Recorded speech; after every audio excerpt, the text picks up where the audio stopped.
Wait, sodales. So let's talk about virtual assessment. And let's talk about a thing that's really important. A thing that led me to choose the presentation theme that I chose for today. A thing that's kind of in the background with everything that we do. And that thing is a story that we tell ourselves about the good old days. Now, when I was a kid, which was a few years ago, there was a local television station. And the local television station had some local programming on the weekends. And one of the shows, the host would always introduce, it was a musical thing, and he would always introduce it by talking about how back in the good old horse and buggy days. And when I was about 8 or 9, I got curious about the good old horse and buggy days. Were they really as good as Mr. I don't remember his name, and I don't remember the name of the show, claimed they were? So I thought, okay, my grandmother was born in 1906. My grandmother lived in the horse and buggy days. So I asked her, Grandma, were the good old horse and buggy days as good as, Mr. Such and So on TV says they are? And she said, no, they were terrible. She said, I mean, there were some good things, but then she had some great stories of her and her sister dancing in the streets when they had heard the news that the constitutional amendment had been passed and that women now had the right to vote, which of course was a huge advance. But the good old horse and buggy days were gone.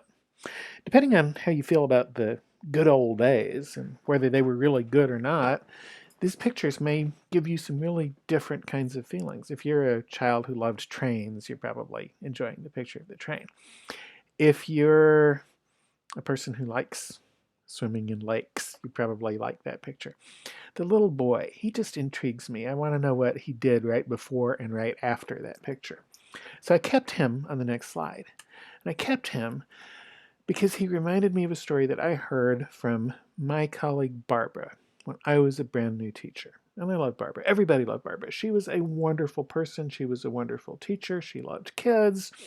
She taught in the business department at the school, and she taught classes for kids she supervised kids who were like on co-op placements and things like that. Did a bunch of things. Everybody loved Barbara. But Barbara would always say, I don't know if it had been a difficult day, she'd come into lunch and she'd say, it's just not like it used to be back in the good old days 20 years ago. Back then, it was different. So in 1993, when I was a new teacher, and I heard Barbara say that for the first time, I thought, 1973. Yeah, things were really kind of different then. I don't have much memory of 1973, but I was around in it. And, things were a lot different between 1973 and 1993. But the rest of the story is that I actually knew Barbara for more than 20 years. And when, right before Barbara completely retired, we were at lunch one day to a different school. She was doing a different thing. We were very different people. But it had been kind of a hard day. And Barbara said, it's just not like it was back in the good old days 20 years ago. And I thought, wait a minute, Barbara. We were both there. And back then you said it's not like it was. And I realized that Barbara's story was, it's not like it was 20 years ago. And that story was so powerful that she couldn't see how it was shaping her reality and how it was keeping her from seeing some things and maybe even helping her see some things that weren't actually there. Because the students that we had in 2013 really weren't worse than the students that we had in 1993. They were different in some ways, but they were still kids, and they were still, they were wonderful people, and they were not so wonderful people in the exact same percentages that there had been. But maybe that's my story talking. So, everybody has a teacher story, and that teacher story comes from the interactions that you had with teachers as a child, the ones that you liked, the ones that you didn't like, the ones that you thought, oh, I want to be a teacher because of, or, ooh, I want to be a teacher so I'm never anything like. That's where it comes from. And it tells you a bunch of things. It tells you a bunch of things like what teachers do and what they're like and what assessments are for and what those are supposed to be like and how you should respond in any given situation. And it's a mix of the teachers that you loved and the ones that you didn't love and bunches of things from bunches of places, but we all have one. And it's important because it helps us see certain things, but it also can help us not see certain things. And what if it stops working? What if things change so much? Because things have changed a lot since February. What if things change so much that that old teacher story doesn't work anymore? What if that's an issue behind that question of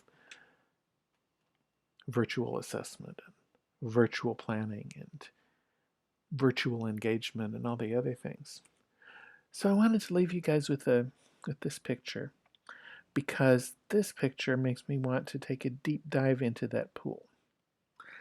I bet that pool is still there, and I bet it hasn't changed very much since whenever this picture was taken. And as we take our own deep dives into our teacher stories and into other things, just remember, you don't have to do it alone. We're stronger when we do it together. But what's perfect for you could be perfectly awful for somebody else. So if you need me to help you on this work, please get in touch. And if you need to just put a group together and do this work together, go do it. So let's keep the conversation going until the next time we talk about virtual assessment. Walete sodales.